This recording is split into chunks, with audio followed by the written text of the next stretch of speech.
بسم اللہ الرحمن الرحیم۔ السلام علیکم ورحمۃ اللہ وبرکاتہ۔ سامعین محتشم چینل اسلامک ویو میں میں آپ کا میزبان حافظ علی مراد ایک نئے سبق کے ساتھ آپ کی خدمت میں حاضر ہیں۔ آج کے سبق میں ہم 15ویں پارے کے مضامین پر مختصراً گفتگو کریں گے۔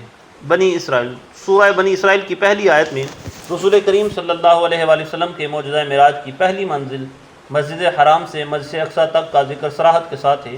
یہ تاریخ نبوت، تاریخ ملائکہ اور تاریخ انسانیت میں سب سے حیرت انگیز اور عقلوں کو دنگ کرنے والا واقعہ ہے۔ اس کی مزید تفصیلات سورۃ النجم اور احادیث میں مذکور ہے۔ آیت نمبر 13 اور اس سے اگلی آیات میں بتایا کہ ہم نے ہر انسان کا اعمال نامہ اس کے گلے میں لٹکا دیا ہے، یعنی اللہ کی قضاء و قدر میں جو طے ہے وہ ہو کر رہے گا، اور قیامت کے دن یہ اعمال نامہ ایک کھلی ہوئی کتاب کی صورت میں ہوگا۔ بندے سے کہا جائے گا کہ اپنا اعمال نامہ پڑھو، آج تم خود ہی احتساب کرنے کے لیے کافی ہو۔ جس نے ہدایت کو اختیار کیا اس کا فائدہ اسی کو پہنچے گا، اور جس نے گمراہی کو اختیار کیا اس کا وبال بھی اسی پر آئے گا، اور کوئی بوجھ اٹھانے والا دوسرے کا بوجھ نہیں اٹھائے گا، اور ہم اس وقت تک عذاب دینے والے نہیں جب تک اتم حجت کے لیے ہم رسول نہ بھیج دیں۔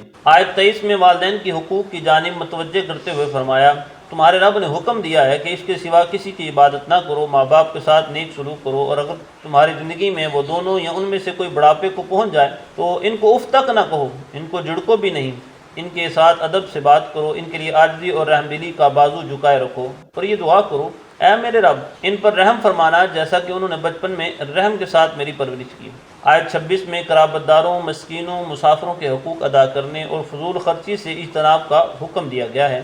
آیت نمبر 29 سے تسلسل کے ساتھ احکام کا بیان ہے۔ نمبر 1، خرچ کرنے میں بخل، حرص اور فضول خرچی کے درمیان میانہ روی کو اختیار کرنے کا حکم ہے۔ نمبر 2، افلاس کے خوف سے اولاد کو قتل کی ممانعت۔ نمبر 3، زنا کی ممانعت۔ نمبر 4، قتل ناحق کی ممانعت اور قصاص لینے میں حد اعتدال میں رہنے کا حکم ہے۔ نمبر 5، یتیم کا مال کھانے کی ممانعت۔ نمبر 6، ناپ تول میں خیانت کی ممانعت۔ نمبر 7، لوگوں کے پوشیدہ احوال کی کھوج لگانے کی ممانعت۔ نمبر 8، اترا کر چلنے کی ممانعت، اور نمبر 9، شرک کی ممانعت۔ نمبر 10، روزی کی کشادگی یا تنگی کا مدار کسی کی فضیلت یا بے قدری پر نہیں، یہ اللہ تعالیٰ کی حکمت اور مشیت کا معاملہ ہے۔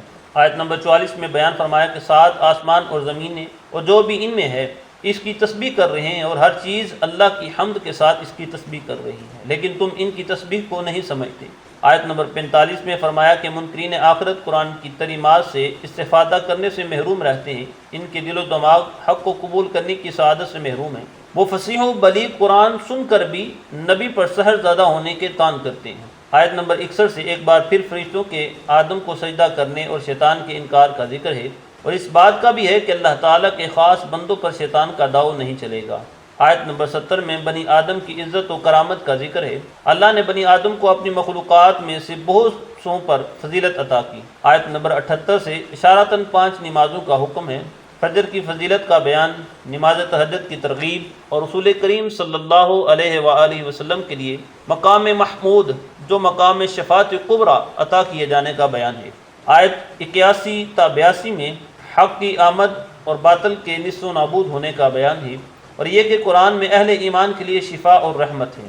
آیت نمبر 85 میں یہود نے رسول کریم صلی اللہ علیہ وآلہ وسلم سے روح کے بارے میں سوال کیا تو اللہ تعالیٰ نے فرمایا کہ اے رسول کہہ دیجئے کہ روح میرے رب کے امر سے ہے، اور تم کو محض تھوڑا سا علم عطا کیا گیا ہے۔ اس سے یہ بتانا مقصود ہے کہ جن چیزوں کی حقیقت جاننے پر ہدایت و نجات موقوف نہیں، ان کے پیچھے پڑنے کی ضرورت نہیں۔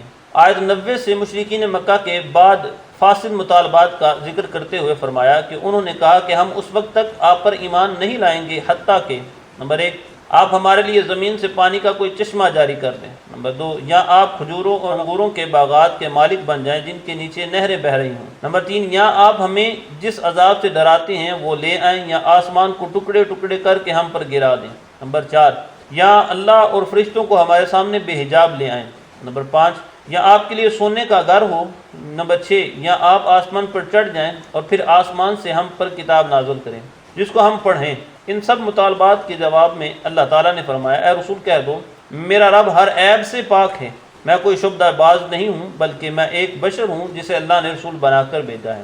آیت نمبر 94 تا 97 میں کفار مکہ کے اس اعتراض کا ذکر ہے کہ اللہ نے بشر کو رسول بنا کر کیوں بھیجا، یعنی کوئی فرشتہ کیوں نہیں بھیجا، تو اللہ تعالیٰ نے فرمایا، اے رسول کہہ دیجئے کہ اگر زمین میں فرشتے بستے اور اطمینان سے چلتے پھرتے تو ہم ان پر آسمان سے فرشتے ہی رسول بنا کر نازل کرتے.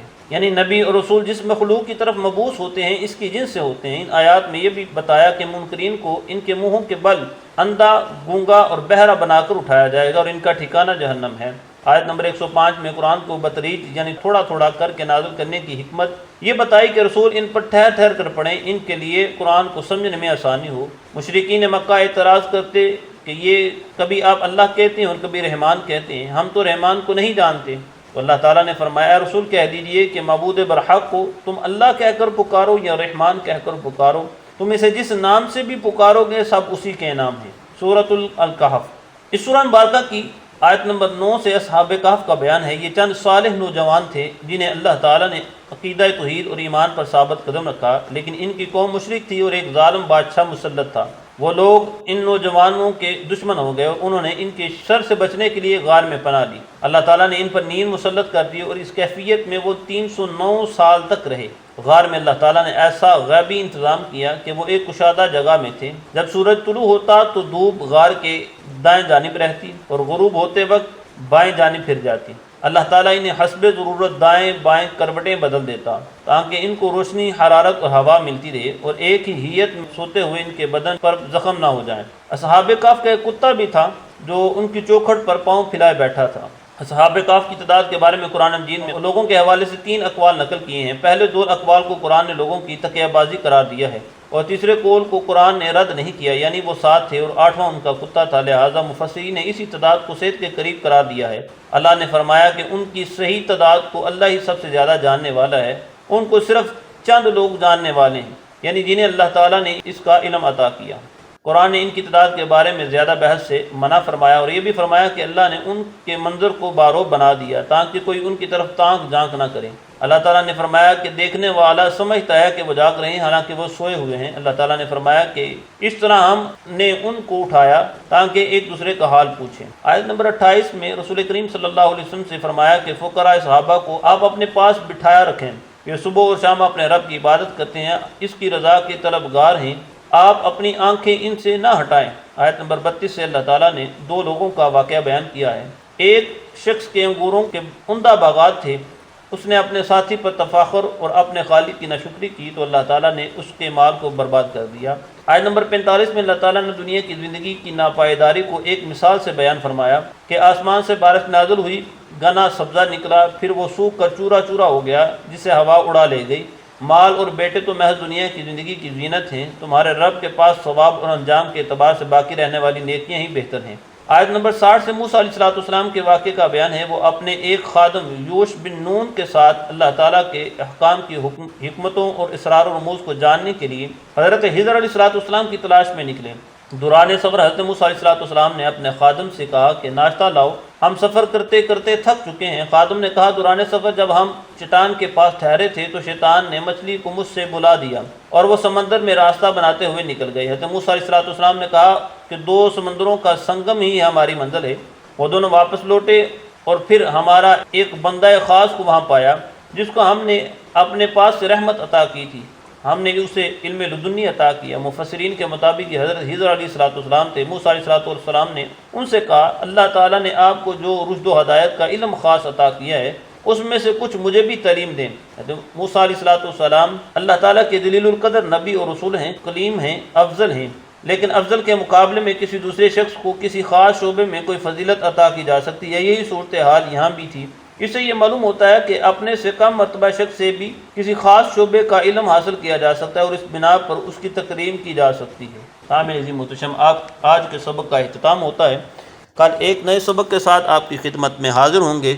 السلام علیکم ورحمۃ اللہ وبرکاتہ.